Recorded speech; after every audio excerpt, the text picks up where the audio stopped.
Hey Reds, let's talk about that performance. It's Liverpool 2, Manchester City 0. So first off, I think Slot's tactics were on full display. I'm talking about pressing, I'm talking about ball possession, I'm talking about really disarming the opposition. And City were really disarmed of their tactic of having high possession. That just never happened for them in this particular fixture. And I think Liverpool just done extremely and excessively well. Goals from Cody Gakpo and Mohamed Salah really just sealed this game. Of course, you would have seen this, but I think it's testament to how well Liverpool have organized and structured themselves, especially around the tactics that Arne Slot really wants to employ and apply. First off, I want to just touch on this, that I believe that players like Gravenberch, Szoboszlai and McAllister were instrumental in just applying that box tactic of Arne Slot, and it really just stifled City. They couldn't get the ball to hold possession, and when they did get possession, Liverpool was so tactical. They just managed to snatch the ball back, build that box again, and move out from that. So I think Gravenberch just shining again tonight and showing why he is Arne Slot's, or one of Arne Slot's favourite. McAllister rock solid, and even when the changes came about, I think Liverpool just had the edge over Manchester City in that, and it was brilliant. Absolutely brilliant to see. Virgil van Dijk, of course, was a beast as always. And yes, missing out on Ibrahima Konate tonight, but I think Joe Gomez was absolutely brilliant. And then that change, bringing on Gerald Kwanzaa, just wonderful to see Liverpool's control of the game, their composure during the game, the calmness in which Liverpool defended with. That is always fantastic to see. And this, of course, allowed Keller to be very relaxed in goal, very focused in goal. So when the odd challenge, the one or two challenges came up, Keller was able to handle those. He was fantastic, absolutely brilliant with that ball between the legs that he caught.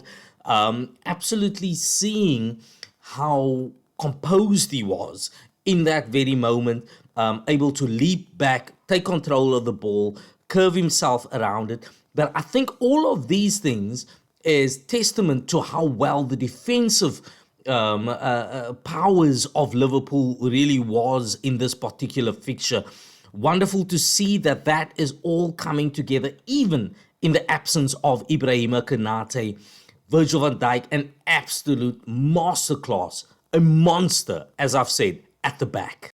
Another aspect of the press that I really liked is that both Trent Alexander-Arnold and Andy Robertson really pushed deep, really forcing City's defense to draw back and kind of force them into this unnatural position where they had to really just play at the back.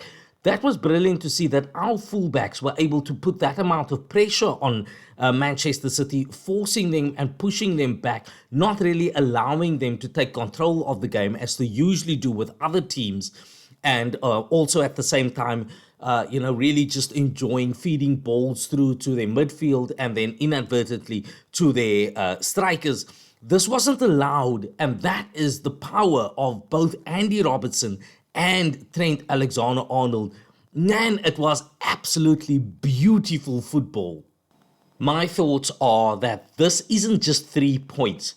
This is really Liverpool showing right here that they are able to really be the massive title contenders that everyone thought that they weren't.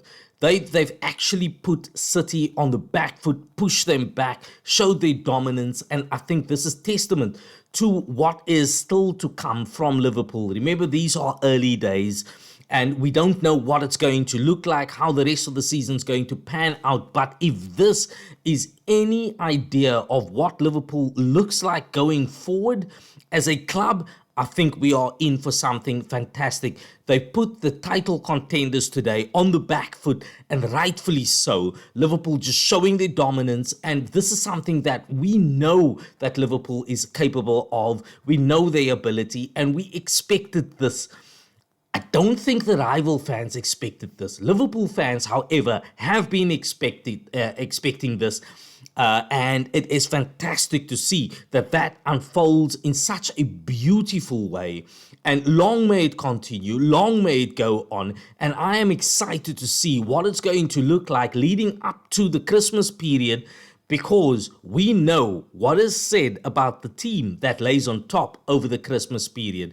There is now a 9-point gap between Liverpool and the second placed Arsenal. There is an 11-point gap between Liverpool and title contenders Manchester City. I think here is something happening, and you all know what it is. I won't say it because I know you are afraid to say it, but it's happening. Okay, so let me not get too excited ahead of time. Let me know, Reds, what are your thoughts? Can we carry this momentum through to the rest of the season? What are your thoughts? Please drop them in the comments.